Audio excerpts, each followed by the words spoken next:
I'd like to begin with an advisory warning. Warning!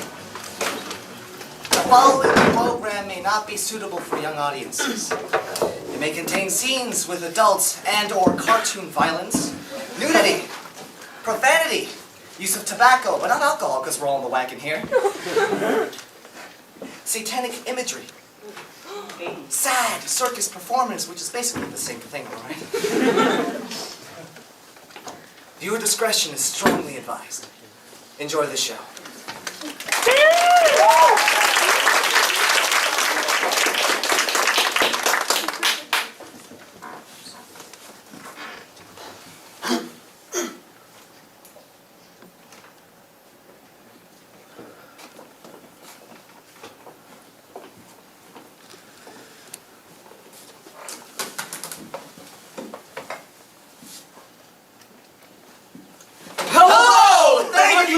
Really? Try it again. Hello! Thank you all for coming. Thank you for not staying home and watching TV. Thank you for not going someplace else. Thank you for coming here.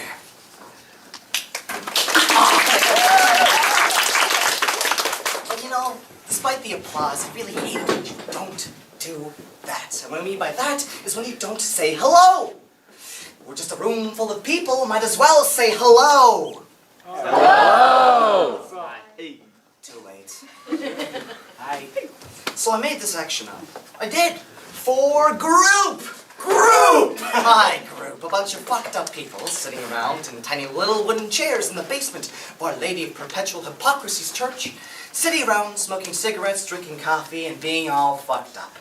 And at the apex of our circle, Actually an apex. a circle? Yes, I know that a circle does not have an apex, but this is not a perfect circle, so it has an apex. And at the apex of our circle is our leader, Mr. Call me Joe. And I will not call him Joe. You can tell he's our leader because he's the only one dressed in natural fibers, and you gotta respect him for that. Unfortunately, his brain isn't present. Went missing back in 1967. Went on a trip with Lucy in the Sky with Diamonds. Never came back. Which leaves the rest of us fucked up people sitting around, smoking cigarettes, drinking coffee, and being all fucked up together. That'd be Trish. Pills. Artie. Booze. Joyce. Booze. Mrs. Davidson. I stuck my head in an oven once. Be Jennifer. Codependency thing with my boyfriend. Be Jennifer's boyfriend. There's nothing wrong with me, I'm just Jennifer's boyfriend. You could be Stu. I'm kind of weird. Or he could be that girl with the glasses and the split ends who's been here for 3 months, but the only thing she said is, there's nothing wrong with me. But there is, trust me! And then, there be me. What's our problem? Guess! So they got creative therapy in the group. The idea is to keep your hands busy. And your hands are so busy, keeping your brain busy so that you don't explode. So this 1 week at group, Mr. Call me Joe, and I will not call him Joe. He says to us, hey guys, or, hey gang. Guys or gang, he's always calling us. Makes you feel like you should be on a field trip to a museum or something, holding on to a rope. Hey guys, gang. So next week for creative therapy, I want you to create something for the group and bring it in. All right. So I do. I go home. I make it up. I come in, sit down, and do it. Hey Victor, man, what was that you created right there? Oh, I don't know. Being angry, alone, and rolling a tiny invisible ball between my fingers. What do you think, you jerk? Hey Victor, man, that's not very creative. How would he know? Yes, it is so creative. I would know. I created it! I'm not wearing any socks. I'm not going to tell you why I'm not wearing any socks, because that right there is the mystery of it. My buddy Stu from the group, he thought it was creative. Said it gave him a feeling, and that's what made it creative. Interesting, it gave him a feeling. That's what makes it creative. You don't have to hang it on your wall for it to be creative. You don't have to use glue for it to be creative, but my buddy Stu, it gave him a feeling, so therefore it was creative. So I gave him a feeling when there's a ball of rubber on the ceiling and a spoon taking chunks out of it and whipping him out. Stu's weird. Now, you may think I'm weird, but trust me, I'm not. I'm fucked up. You see, there's a fundamental difference between being weird and fucked up. You see, you gotta be born weird. You get fucked up. You want first-hand evidence of Stu being weird? Just invite him over to your place. Come on, Stu, come over here, come on. You invite him over to your place and he'll steal things. Now, I don't mean normal things like perhaps the TV or maybe even the toaster, the quarters of the laundry. No, he'll steal weird things. He'll steal the handles off the kitchen cupboards. So you come home 3 o'clock in the morning, want something to eat. Nope, nothing there. He'll steal the round things in the bottom of your carpet that don't dent them. He'll steal the receiver off your telephone. You leave him in a room with a telephone. He'll yank the receiver off, put it in his pocket. When he goes, it's gone. What's good a telephone without a receiver? What's it even good to him? He can't sell it because what's good a receiver without a telephone? Unless, of course, Stu's been to your place. Or this one time after group, me and Stu wanted to get some coffee, but Stu needed to stop off to get some gum because he's off the butts. Butts, coffee, group, Stu, gum. We're going for coffee. Stu wanted to stop off to get some gum, so I say, hey, let's go to the variety store, because variety is the spice of life. But no, Stu wanted to go to the supermarket. Why? Because he's fixated on supermarkets. Why? Because he likes the lighting in the store, and he likes to pretend to stick his head in the dairy section so he can pretend to look for something. That's the other thing about weird people. They're always fixated and overworked that they have hot heads because they're always thinking about Shapes and colors. Shapes and colors, man. The whole world is just filled with shapes and colors. ignorance is just bliss. So I'm in the gum section. What kind of gum you want, Stu? Stu? But no, Stu's in the dairy section, so I gotta drag his ass out of the dairy section, bring him to get some gum, and now we're in line. And while we're in line, we see this lady who's got a whole cartload full of processed food. Literally, she's got one of everything that's bad for you. So then she turns around, she sees me with nothing, Stu with one pack of gum, and she doesn't say anything. Does Stu say anything? Nope. Doesn't say, hey, I've only got one pack of gum. You've got a whole cartload of items. Mind if I go ahead of you? Nope. He just stands there while she takes out each and every package of poison, puts it on the counter, punches it in the calculator. I'm getting tense, so I take a trip, which is something I do when I get tense. I find something to take a trip on, and I take a trip. I see the box of Fruit Loops she's got in her cart. She's got 3 boxes of Fruit Loops. 3. So I take a trip. I go on the counter in her kitchen. I see her 2 sets of identical triplet boys, all 6 years old. She's on the phone with her sister in medicine hat. The boys are just starving. She throws the box of Fruit Loops on the table. They rip it open. Getting little pieces of cardboard caught in their throat, making those little coughs. She throws the boys in the basement, locks the door. No wonder they got such bad eyes. They're locked in a basement all day. No wonder they got such bad teeth. They're eating dry Fruit Loops. So I'm back in the supermarket, and while I was gone, not a dent made in the cart. Why? Because while I was on my trip, she went back to the supermarket and got another 7 packages of ding-dongs. Ding-dongs. So I do a calming action, which I learned from my group, which is counting to 30 seconds. It used to be 50, but it took too goddamn long. I get to 12 seconds. It's a tidal wave, so I turn to the woman and give her one of these.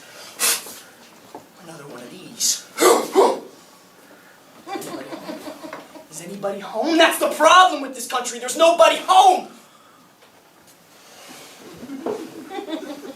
You would have thought I shot her.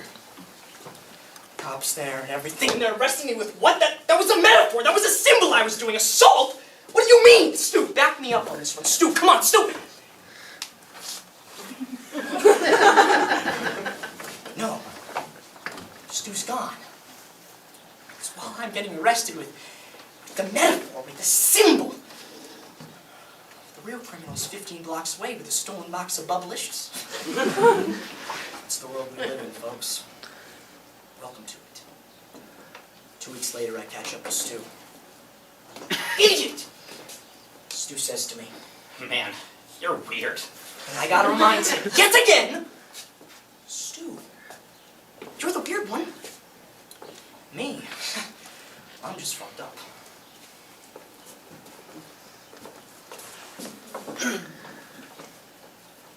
Marianne! Marianne! Marianne used to be my third cousin. And then we got married. Now she's my wife. Mom introduced us. She had us both for dinner. She took me in the kitchen and told me, "Marry your cousin." I thought she was nuts. We're sitting around the tube. We're watching The Shroud of Turin on Man Alive. And the blue light from the Shroud of Turin is shining on Marianne's face. And she looks over to me and says, "Boring." Boring. So I fall in love with her. Mistake. So we get married. Mistake! Why? Because neglect to find out before we get married that a woman can't stand me. And why can't she stand me? The main reason of why she can't stand me is because of my job. And it's not my fault, it's my job. It's my job, it's not my fault. I was going to be an engineer, but I'm not. I was going to be an engineer for 2 reasons. The first reason of why I wanted to be an engineer was because engineers are the people who figure out how to build things so they won't fall down. Engineers are the guys who figure out how to build the wall so the ceiling won't cave in. They're the guys who figure out how to build the floor so the ceiling won't fall down. The second reason of why I wanted to be an engineer is because engineers, They're so funny!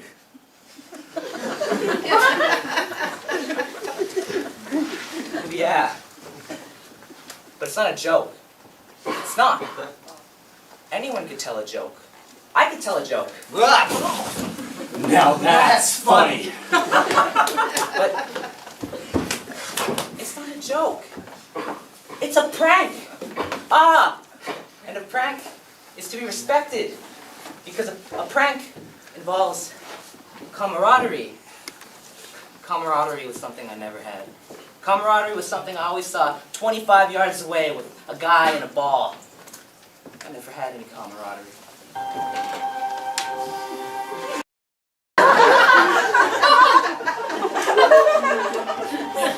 Nice sad violin music if we had any. Oh, and engineers are the most camaraderistic people in the whole world. I always imagined that they'd be up late at night, in some office late at night, and they'd sneak in with the skeleton key, and they'd take the photocopier and put it in the water cooler. And then when they're finished, they'd go back onto the street, being all quiet and happy and proud of their prank. And the sun would just be coming up, yeah. And they'd say beautiful, poetic things to one another. Like, See you tomorrow. Want to go for breakfast? now, that may not sound that poetic to you, but it does if you never heard poetry. I never did. I was going to be an engineer, but I'm not. I clean septic tanks. Of course, I don't clean them myself. Millard Sanitary Vacuum Service office worker. Oh, speaking of fashion, I prefer a slip-on shoe. We discussed the socks. An open neck shirt, a polyester slack, a sporty sport jacket. They say clothes make the man. I wish they'd make the bed. I wish they'd make the money. Money! Mommy, mother, father, father! My father was in the septic tank business. He installed. And he was a bit of a septic tank hero because he saved a kid from drowning in a septic tank one time. And so he became a hero. So whenever you thought of septic tanks, you thought of my father. And whenever you thought of my father, you thought of septic tanks. That's what happens with heroes. That's association. Like, you think of a war, you think of a soldier, you think of a cop, you think of a donut. Like that. And when my father left my mother to go and join the circus, and that's another story, too long, no time, can't tell it. She went into this deep depression. She said the only way she was going to get out of it is if I went into the septic tank business or became a priest. And I said to her, "Ma, how can I become a priest if I'm not gay?" And I can say that. I can say that because I was gay in my last life, and I'm going to be gay in my next life. Or, I don't know. Talk to me after the show. But it's not a show. It's my life. It's my house. House! Hey, I see what you did. They're good wordplay because it's the title. But you know what really burns me up? That was 13 years ago I went into the septic tank business, and my mother's still depressed. Why? Because she insists on living her life through me. And if you were living your life through me, wouldn't you be depressed? But I want to say to her, Ma, get your own life, would you please? Get your own life. But then she'd have to go out into the world and talk to people and admit that she's a human being. And she won't admit that she's a human being. Why? Because human beings are what? Bad. And they stink. Well, they must. They sell enough deodorant. But us, we're not afraid to admit that we're bad and we stink. Are we? Are we? Are we? I've been with the company for 12 years. 12 years at Miller's Sanitary Vacuum Service. That's 1 year for every desk in the office. That's 6 months for every fabric partition between the desks. That's 1 day for every time I had to hear Tom, the guy at the next desk, say, Somebody's got to do the dirty work. the immediate reality of my space would be me and my desk, be the king of Millard's Sanitary Vacuum Service. Mr. Millard, be his assistant, Brenda, who is so deluded she spent the last 3 months looking for the elevator. And Brenda, we don't got an elevator. Be Tom, the guy with a sense of humor like a head cold. And then there'll be the guy with the big desk by the window. And that be Andrew. Hey, Sport. Sport. Hey, Sport. Too bad you don't got a view. He's got the view. The view of the parking lot in St. Jude's School for Pubescent Girls. Too bad you don't got a view. There's a little filly. There's a little filly now. Wouldn't mind taking that little filly for a little trot around the track. He's an idiot. He's got this tattoo of an expression on his face. I went to university for 2 years. Who cares? He's always saying stuff like, If you knew anything about body language, you wouldn't be sitting like that right now. he's an idiot. But Millard loves him. Oh yeah, he loves him. Andrew's been there 18 months. 18 months! What is that? That's not even a human being. You can't even form a complete sentence in 18 months. But Millard says to him, call me Jim. I've been there 12 years and he's never told me to call him Jim. But he's had Andrew out to his place to parties there. Mrs. Millard and Doris, Andrew's wife, joined a club together. Millard doesn't even know I'm married. And then this one time, Andrew goes on this 2-week vacation. First day he comes back, he goes right into the office, standing right in front of my desk. Millard comes out of his office, standing right in front of my desk, gives him a hug. A hug. He hugs him.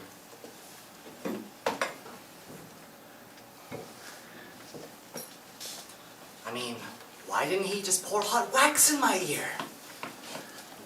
So I get depressed. And when I get depressed, I get angry. And when I get angry, I get depressed. So to break the cycle, I do something I haven't done in over 10 years. I go looking for the old man. He's easy enough to find, though, because he's still with the circus. He's got a little act worked up. Saddest man in the world. Rip off. So I show up at the circus, tell the guy at the front who I'm looking for. He sends me down to the tent down by the weight guessing. I get there, there's a big sign on the tent. It says, "Ladies and gentlemen, behold the most unruly beast of nature. See here, the saddest man in the world who is not an artist." I see one line going in, people all pink and dizzy from the tilt-a-whirl. And I see another line going out, people all gray, sad. So I pay my money, and I get in line. And how it works is, there's this wall. And there's a hole in that wall, and you stick your head in the hole. And this is what you see. You see him, and you think, what? He doesn't even look sad. He looks bored. This is a chip.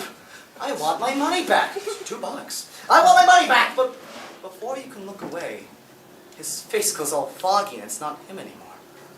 It changes into an actual, real flesh of you. But you, when you are saddest ever in your whole life, and you think, oh my God, I can't even look at that. So you look down at your feet. But your feet aren't there, because your head's in the hole. And that's when it hits you.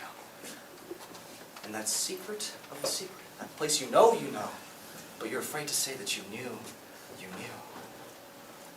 That place, deep down, deep within your stomach, deeper than your dreams, all the way down to this thing that's just round and wet on the inside. No, not the prostate.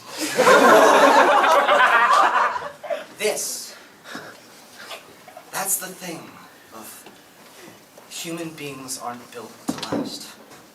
I mean, that's all it takes for you to never ever be, or all it takes for you to have been, or ever be again.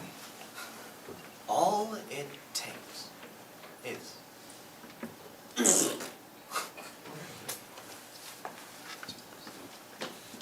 That's worth $2.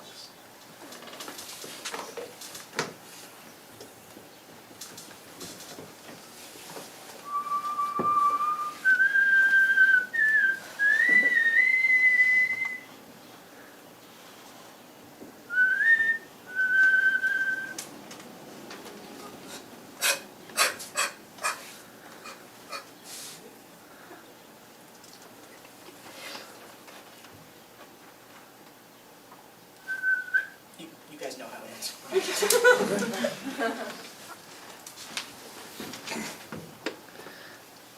I know it's a theater.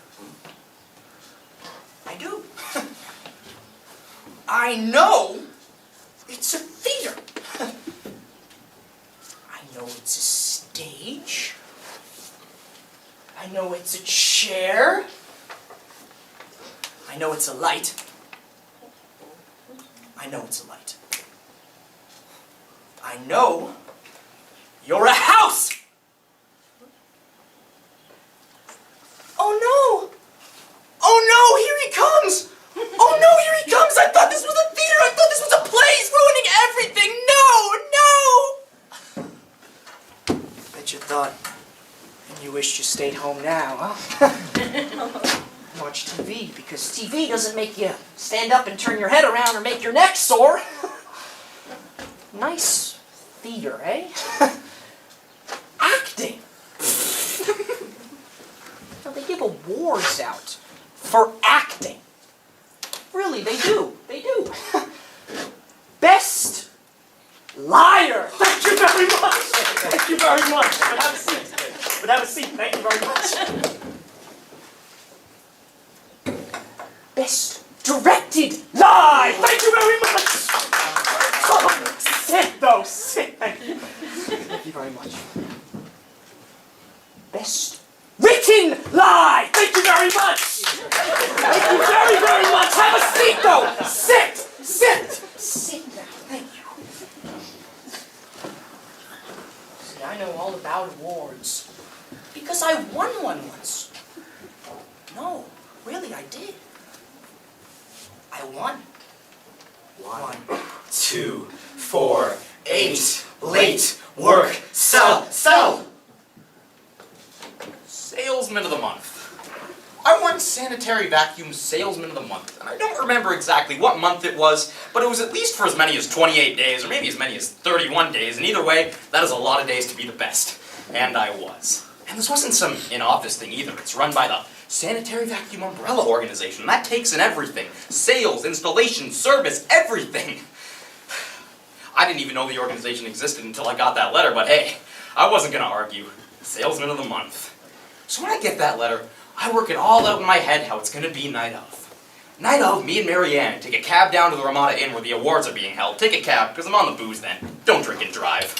Walk in, go to reception, ask, "Excuse me, where are the awards being held?" Receptionist goes, "Ooh." And she points us in the direction of this big meeting room with all these people sitting around long tables with white paper tablecloths, and they're all drinking tomato juice, saying things like, Oh, that must be him. and, Oh, isn't she lovely? "I'm pleased, she's beaming." So we sit at the head table, I have my hot turkey dinner, and as many Ryan Gingers as I want. They call my name up, I receive my award with my name and my picture on it. I give a speech about my father, the septic tank hero. The crowd is warmed by my remittances. Some people are crying, everybody applauds. I, with my wife on one arm and my award under the other, walk out of the Ramada Inn and begin my new, happy life. Wanna bet? Turns out night of is Marianne's girls' night out. Lingerie party, sorry, can't. Fine. So I take a cab down to the Ramada. Driver takes me the long way around. I mean, whatever, everybody's gotta make a living. So I go into the Ramada, go to reception, nobody knows anything about any awards being held. Finally find it in a level 2 basement. Fine. Walk in, it's just 12 guys sitting around talking about septic tanks. Fine. Turns out it's all run by the Amway people, and they do a big demonstration of Amway and how we should get out of the septic tank business and into Amway. Fine. Turns out it's hot turkey sandwiches. Fine. Turns out it's a cash bar. Fine. So I get my award, it's got my picture on it, and the name of Andrew. Fine. Turns out I don't get to make a speech, because everybody's winning the Salesman of the Month award. Fine! So we all go to this strip club after, and I watch some woman take her bra off on a plaid blanket, and I throw up. Fine! I get home, I see Marianne watching the tube. I say, Marianne. She says, I'm watching this right now, okay? it's a show about algae! Fine! So I sit down and I ask myself, what's wrong with me? And I know you all got an answer to that, but that is an important point in a person's life. When you can sit down and ask yourself a personal question like that, and I'm asking myself, what's wrong with me? So I grab a dictionary. I look up me. Me, objective case of I, so I look up I. I, subjective case of me. Objective case of I, subjective case of me, objective case, and I realize the problem's not with me, the problem's not with I, the problem's with the case! Yes, the case! Celebratory music, please!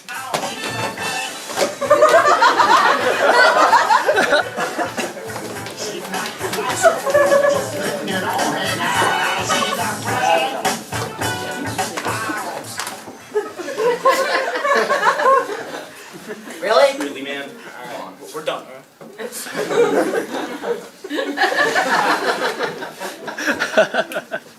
So, I'm gonna change my life. And I'm not gonna join the Y. Why? Because that's what everybody does when they want to join. Change their life. Join the Y. Why? What? No! So I can get stuck in a body that I can never get out of for the rest of my life? No. Thank you. And I'm not going to leave Marianne, because I tried that once and it was a nightmare in Technicolor. This one time I decided to leave Marianne because I was getting all these invoices from Swingles magazine made out to Veronica, Mistress of Discipline.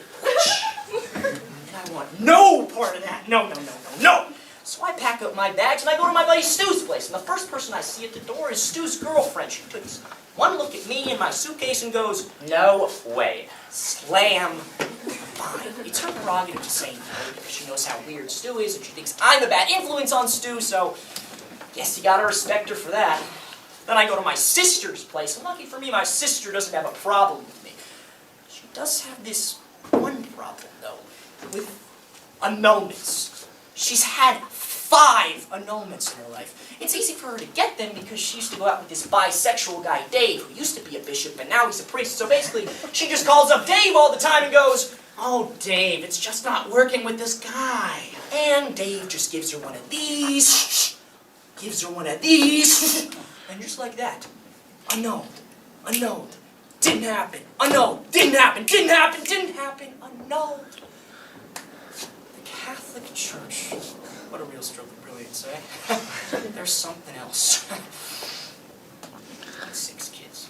What 9-year marriage? It didn't happen. So anyways, my sister's just getting her 5th annulment, which is good for me, because there's a place for me to stay at her place now. So she does have this other problem, though. She's got this dog, and it might not sound weird for most of you to hear that she is a dog, but my sister all of her life has been paranoid, completely afraid of dogs all her life. She used to have this one reoccurring nightmare where she just used to wake up screaming, "My bones! My bones!" And without getting into further detail, it was just a bad experience for her growing up. So anyway, she's got this dog now, and they call it Hugo, and Hugo is huge. Hugo is as big as a barn, as big as a house. How? Say you did it again, pick up. And my sister's as big as a minute, as big as a bug.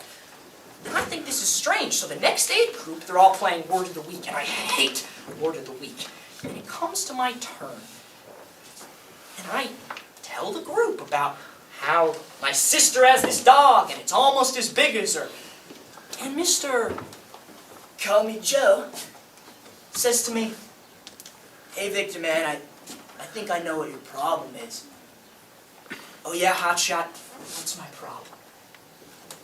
"Hey, gang, should we let Victor in on what his problem is?" And every one of them, at the same time, even the girl who hasn't spoken in 3 months, say, "You're jealous of the dog." Great. I'm jealous of a dog. For the rest of my life, I'm jealous of a dog. What another load of shit to put on my back. I'm jealous of a dog. But I'm not. Because the dog doesn't exist. I annul it.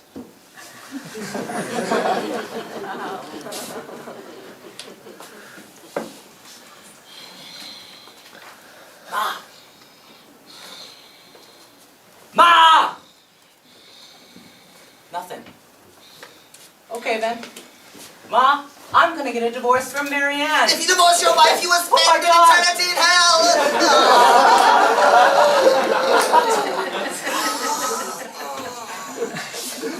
It's okay. It's alright. I already got my ticket. It's one way and I'm taking you with me. Well, then there's this explosion. And I'm out for... Well, you don't know how long you're out when you're out. 'Cause you're out. But I'm out for, say, 2 days. I come to. The room is filled with smoke and the smell of sulfur. The smoke clears a bit. I look up on the ceiling. Ma! It's my mother on the ceiling. Her head is turned all the way around in her body. Her eyes are as big as turnips. And her tongue is lashing around the room, 3 feet from the floor, slitting all the curtains. Can't just be here. 16 stitches. And she's got all this Latin coming out of her mouth. Coming out of her ears. And her hair is curling and uncurling and curling and uncurling and curling. Ma, please. I'm trying to get her off the rope. Ma, please. Therefore, we can have... It's getting uglier because the room is filled with goats. So finally I relent. Okay, Ma, I'll go back with Marianne. Zip, she's back to a lady boy. Came emotional on the tube. Nothing happened. So I am not gonna leave Marianne, and I'm not gonna join the Y. Why? But I know what I'm gonna do. I know what I'm gonna do. This is the part about the house. In the lunchroom. Ground beef, Absorbine Junior sauce. Sitting at the table. Brenda's off looking for an elevator.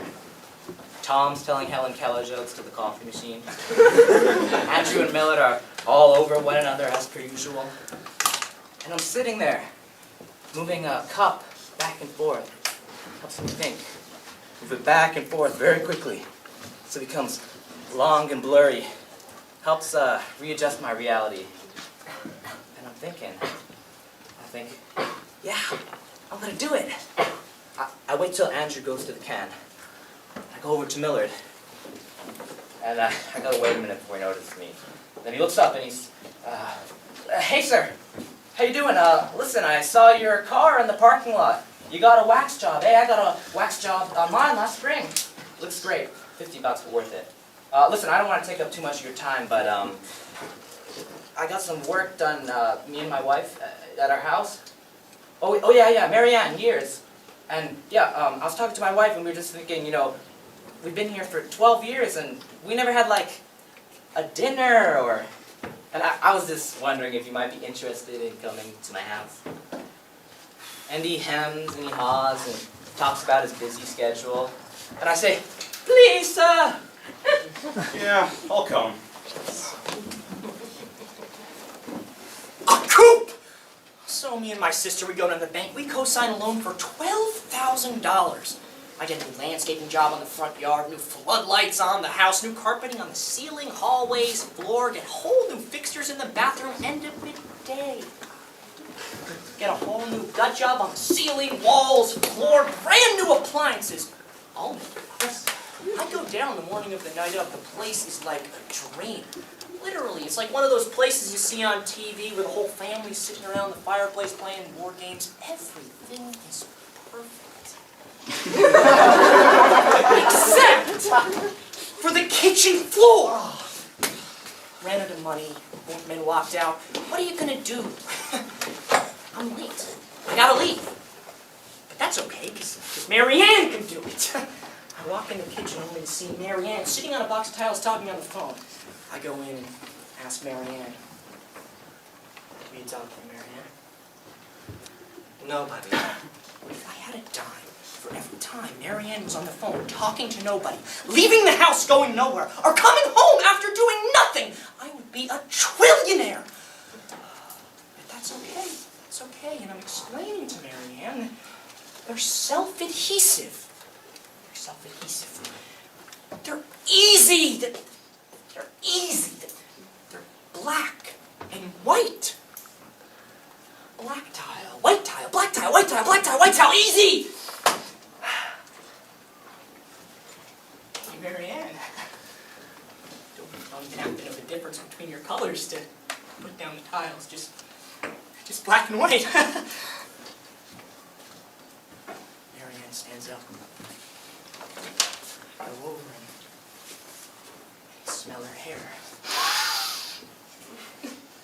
And then I go on this trip, and I haven't thought about this in years. And in this trip, she's sitting at a party, and everybody's surrounding her.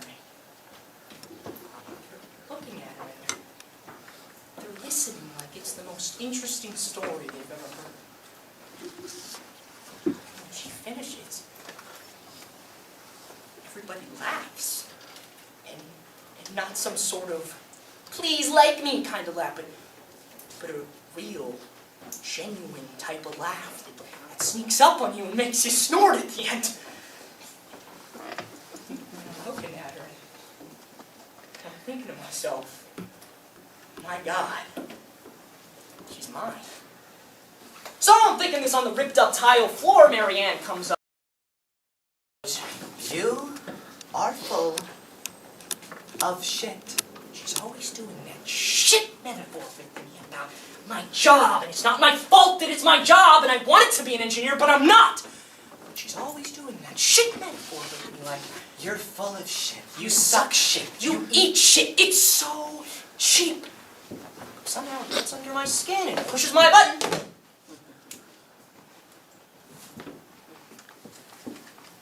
I gotta leave. So I get in my car and I put on my "You Can Do It" tape that I got from my group. But I hate that guy's voice on the tape. He's always going, "You can do it! You can do it! You can so do it!" And somehow it just does the trick and rechannels my anger yet again. So I get into work and everything's pretty much as per normal. Tom's telling light bulb jokes out the window. Brenda's on the phone with an elevator repair company. But then things take a turn for the better. Andrew calls in sick. And then Millar comes over to my desk at around 5 o'clock and gives me one of these. And then gives me another one of these. Throughout the day he gives me several of these. And that is the same as, if not better than a hug, because you can feel it the next day. Throughout the day he gives me several of these. And then at around 5:30 when we're closing, he comes up to me and asks me, Want to go for a brew? "Yes.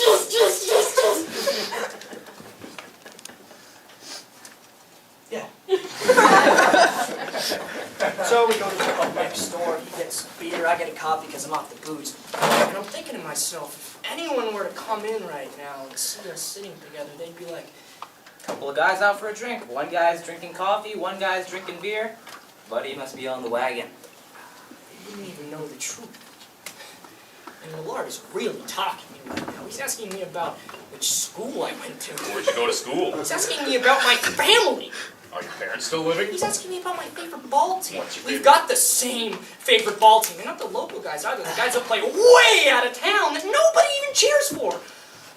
So we get in our car and we're driving through my neighborhood and I'm thinking to myself, wow, I'm happy that I'm paying these high property taxes because this is a nice neighborhood. So we get out of the car at around 7:30. I realize that the house lights are off. Mary Ann was supposed to leave those on, and then of course Millard says, I thought your wife was expecting us. so we walk in the house only to find that instead of putting black tile, white tile, black tile, white tile, black tile, white tile, Mary Ann just went with the white tiles, and when she ran out of those, just went with the black ones. Thank you, Mary Ann. Fabulous. Noise in the living room.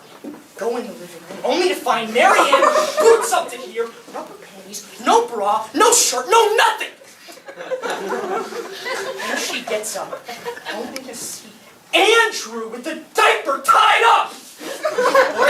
Doing the party. Mary Ann, she gives Millard one of these. Millard, he's got this zombie Christmas morning look on his face. Mary Ann comes up to him. Veronica? Call me mommy, you bastard. This.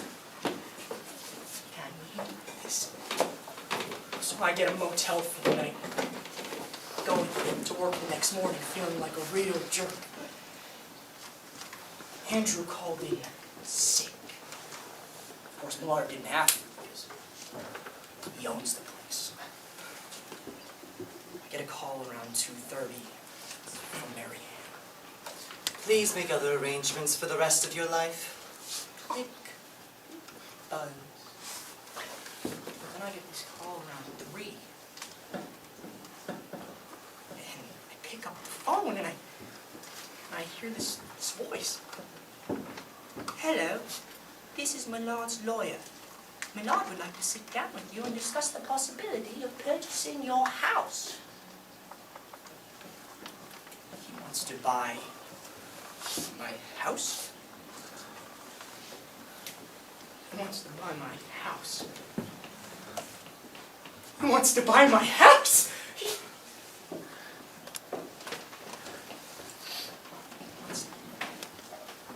He wants to buy my house!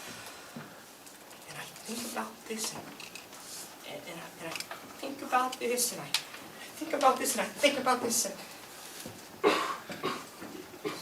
not before long, that type of connection turns into, hey, Jimbo! Ball game was great, eh? Come on, you want to go for breakfast? Come on, that'd be great.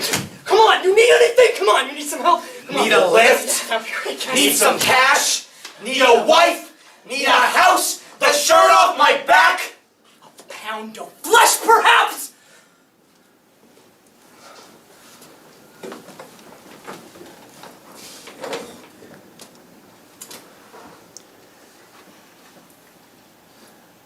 This is last week. I go to group. They're playing Word of the Week, and God, I hate Word of the Week. It gets to me. So I go up and I say, hey, my mother is possessed by the devil. My father is the saddest man in the world. My sister is in love with a dog. The one that I love does not love me. And I got no place to live. And Mr. Call Me Joe. I don't have to call him Joe. He says, Hey Vic, we're playing Word of the Week. all right. So I sit down. And I shut up. And I don't say another word all night. Afterward, everyone's talking about where they're going for coffee. So I decide to leave. And I can hear, Mr. Call me Joe. And I don't have to say it again, Joseph. He says, Hey Vic. I leave.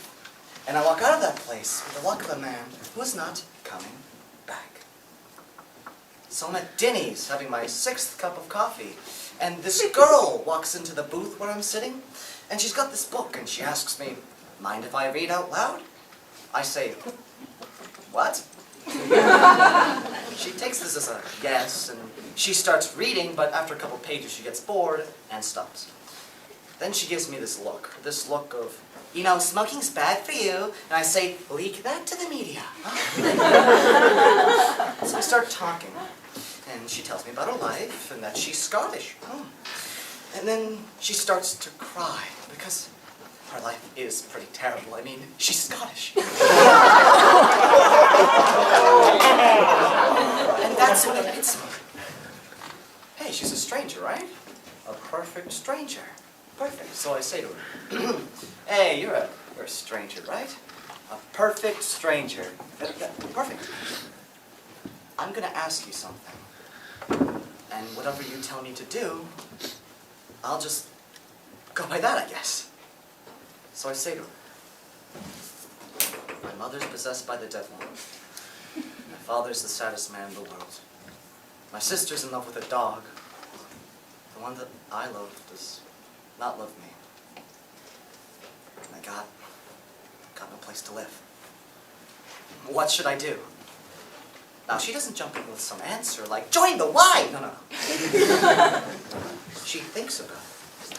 And you can tell she's thinking because she gets this look of a crinkled up forehead, and she's staring off into the space that's not quite there. They're putting up the chairs on the tables at Denny's. She's still thinking, so we gotta leave. We're walking down the street, she's still thinking about it. Walking down the ravine, she's still thinking. So we head back to her place, which is this sewer overlooking the highway. Well, no, it's more like a tunnel. Wait, she's Scottish. Gotta be sewer. So we're in the mouth of the sewer, watching the trucks go down the highway. She's still thinking about it. Finally, just as the sun's about to come up, she gets up and walks in the middle of the sewer. She's smiling at me. She's gonna tell me what I should do, but all of a sudden that smile that she's smiling keeps getting bigger. It doesn't stop on her face. It keeps growing right off of her face until it fills the entire inside of the sewer. And then this smile, it turns inside out, and then from the inside walk out all these people. Marianne, Millard, Andrew, Doris, my sister, my mother, my father, Darlene, Brenda, Tom, Dave the Bishop, people, all the people I know. And they're all wearing the smile of this girl. And they're all smiling that smile at me. and then all these people, they turn into birds. Yes, every different kind of bird.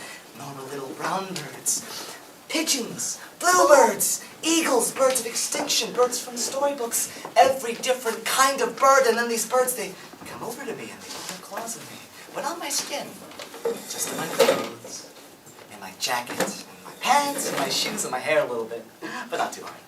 And then I've got a million wings, and then these birds, they lift me out of the sewer, over the highway, over the trees, the ocean, all the way to this secret island that no one knows exists. Well, some people do know they exist, but it's very hard to get to, so no one ever bothers going. And they drop me in the middle of this field.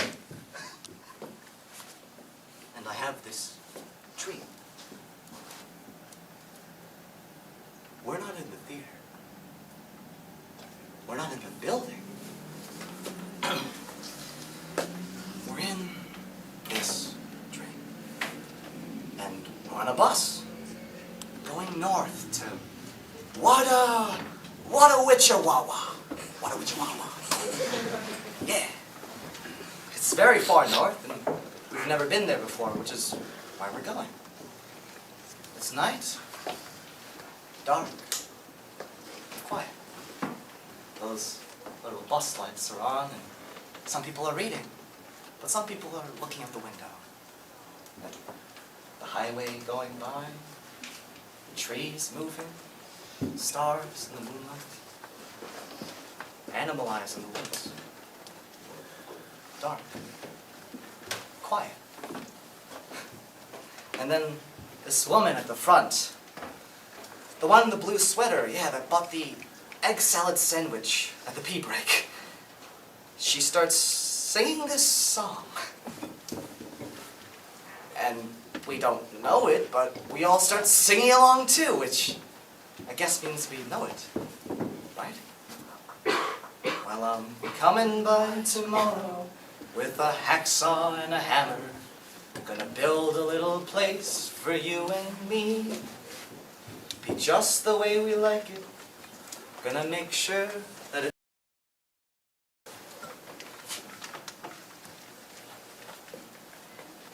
gonna last a long, long time for you and me.